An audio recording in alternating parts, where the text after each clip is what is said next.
안녕하세요. 5월 23일 화요일 해외 경제 뉴스 요약입니다.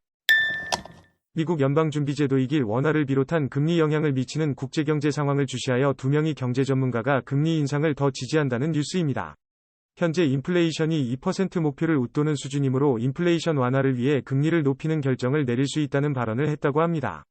다음은 미국 연방준비은행, 연준, 아틀란타 지점의 바스틱 총재가 이번 달 기준금리 인상 중단에 찬성하는 것과 리치몬드 총재인 바킨 총재가 이번 달 기준금리 조정 여부를 조심스럽게 판단한다는 뉴스입니다.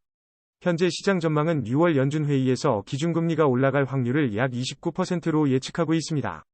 다음은 제임스 브라드스티, 루이스 연방준비은행 총재의 발언을 바탕으로 한 뉴스입니다.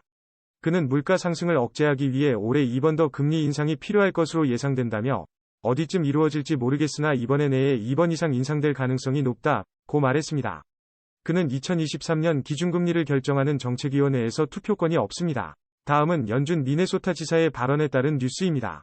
내일 카시카리 지사는 연준의 6월 금리 인상이나 일시 중단의 우선순위가 같다며 금리 인상하거나 스킵 중 선택하기 어려운 상황이라고 말했습니다.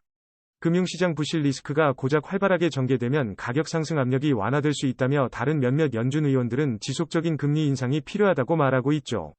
다음은 미네애폴리스 연방준비은행 캐시카리 은행 자본요구금을 상승시켜 금융기관 쇠약을 살리는 것이 필요하다고 강조한 뉴스입니다. 캐시카리의 말에 따르면 높은 레벨의 자본금은 금융 시스템의 진정한 내구성을 갖출 수 있는 유일한 방법이라고 합니다. 이러한 목표는 몇몇 지역은행의 붕괴와 같은 재정위기에 따른 전체 금융계의 통제력 강화에 기반합니다. 다음은 호주 최저임금 인상에 대한 뉴스입니다. 적어도 인플레이션에 맞는 최저임금 인상은 필요하다며 최저임금 노동자들은 살기 어려워지면 안 된다고 지지한다고 말했습니다. 그러나 임금 상승에 따른 물가 상승 위험은 존재하지 않다는 입장입니다. 다음은 월스트리트의 인플레이션 타겟에 대한 말입니다. 일부 채권 거래의 베팅은 인플레이션이 내년 어딘가에 연방준비제도 은행의 2% 타겟에 가까이 떨어진다는 것을 나타내고 있습니다. 그러나 월스트리트 자산운용사의 점점 더 많은 사람들은 인플레이션이 더 높은 수준으로 유지될 것이라고 경고하고 있습니다. 다음은 블룸버그 뉴스로 글로벌 대기업들의 합작을 위해 서울에 본사가 위치하는 이 업체는 4년 만에 한국 내 첫 투자 계획을 세웠습니다. 이 업체는 북한의 해킹으로 치명적인 피해를 입은 경험이 있는데 이번 투자로 한국 업체와의 협력을 확대할 예정입니다. 다음은 연준의 새로운 금리 결정 방침에 대한 뉴스입니다.